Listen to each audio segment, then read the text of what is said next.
Ever wondered why the government would ban a seemingly harmless substance like dicyanine? Let's delve into the mystery that shrouds this intriguing compound. Dicyanine, a chemical compound, has a peculiar history. It's not a household name, nor is it something you'd casually encounter in your daily life. Yet it's been the center of a fascinating debate that circles around its unique properties. You see, dicyanine isn't just any ordinary compound. It's believed to have the capability to make glasses that allow the wearer to see aura fields. Yes, you heard that right. Aura fields. These are perceived as radiant, colorful fields of energy that surround living beings. They've been described in various cultures and spiritual traditions around the world, often associated with a person's emotional or spiritual state. Even in scientific fields, the existence of these energy fields is a topic of ongoing research and discussion. Now, imagine having the ability to see these aura fields. Imagine being able to perceive the energy that surrounds all living things. That's the power dicyanine supposedly offers. It's not about seeing in the dark or looking through walls. It's about seeing the unseen, the energy that courses through every living being. This brings us back to our original question. If dicyanine has the potential to unlock such a fascinating aspect of our perception, why would the government ban it? Could it be due to potential health risks? Or is it because of some unspoken fear of what we might discover about ourselves and the world around us if we were able to see aura fields? These are questions that baffle us and drive our curiosity. But one thing is clear. The ban on dicyanine has shrouded this compound in a veil of mystery and speculation. So, why would the government ban a substance that allows us to see something as fascinating as aura fields? Perhaps as we delve deeper into the enigma of dicyanine, we'll uncover the answers. Or maybe, just maybe, we'll find even more questions. Dicyanine, a compound used to make glasses that reportedly allow the user to see aura fields. But what exactly are these fields? Now, to understand this, we need to delve into the concept of aura fields. Auras, as per various cultures and beliefs around the world, are energy fields that surround every living being. They're often described as colorful, luminous halos, each color representing different emotions, thoughts, and the overall state of one's health. Intriguing, isn't it? Now imagine a pair of glasses, crafted using the compound dicyanine, claiming to allow you to see these auras. Quite a fascinating notion, don't you think? Well, there are those who claim to have experienced this phenomenon firsthand. Let's talk about these experiences. Many who wore dicyanine glasses reported seeing radiant colors around people, animals, and even plants. Some described these colors as constantly changing, reflecting the emotional and physical state of the beings they surrounded. They spoke of seeing vibrant blues, fiery reds, and calming greens, each color associated with different emotions and states of well-being. Others reported seeing not just colors, but also patterns, swirling spirals, pulsating waves, and other fascinating shapes dancing around the beings they observed. These patterns, they believed, represented the flow of energy, the life force within each being. The experiences weren't just visual either. Some individuals claimed that viewing the world through dicyanine glasses made them feel more connected to the universe, to the energy that binds all living things. They felt an enhanced sense of empathy, understanding, and compassion towards others. It's important to note that these experiences are subjective, and there is still much debate surrounding the validity of dicyanine glasses and aura vision. However, the overwhelming number of accounts and the consistency in the descriptions of aura fields seen through these glasses certainly raises some intriguing questions. So, we've seen that dicyanine potentially offers a window into a world unseen by the naked eye. Does it truly reveal the energy fields that connect us all? Or is it merely an illusion, a trick of the light? The mystery continues. Despite its seemingly harmless nature and fascinating potential, the government decided to ban dicyanine. But why? This is the million-dollar question that has been puzzling enthusiasts and conspiracy theorists alike. The official reason given by the government was that dicyanine was a controlled substance, a term often used to describe drugs with potential for abuse or addiction. But dicyanine isn't a party drug. It's a chemical dye, one that reportedly allows people to see the aura field surrounding living beings when used in certain ways, like making glasses.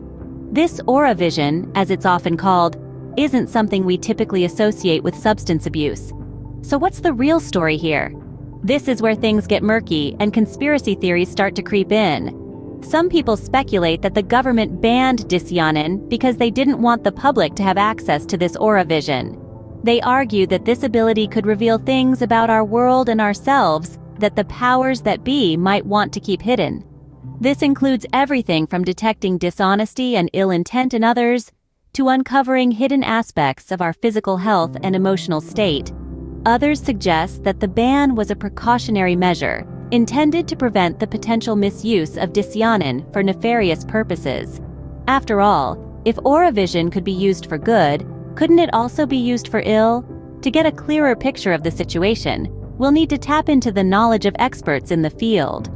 Scientists, researchers, and even some law enforcement officials have been studying and debating the properties and potential uses of dysyanin for years.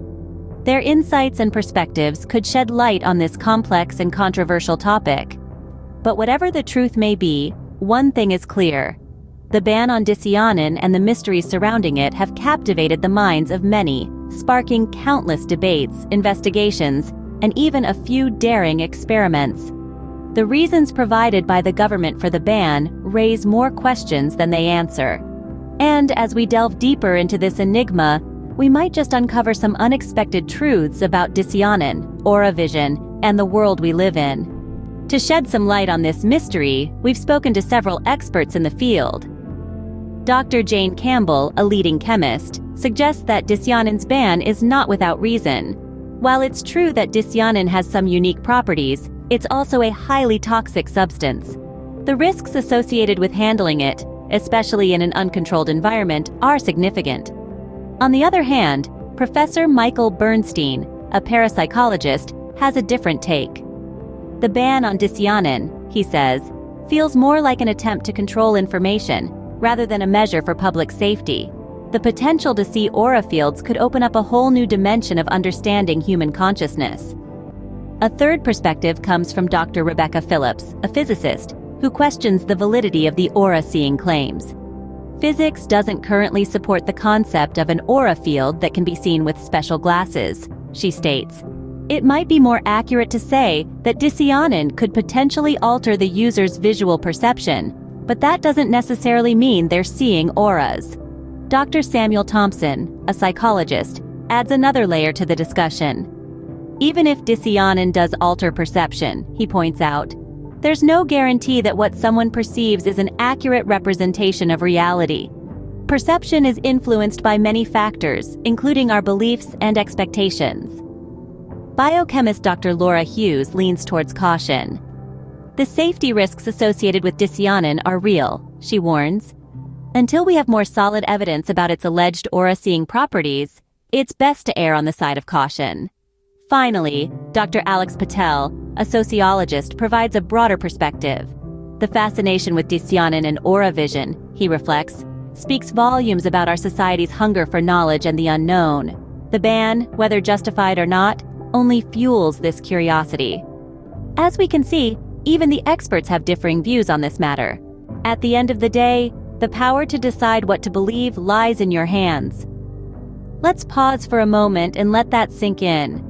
In a world overflowing with information and sometimes misinformation, it becomes crucial to learn how to navigate through it all.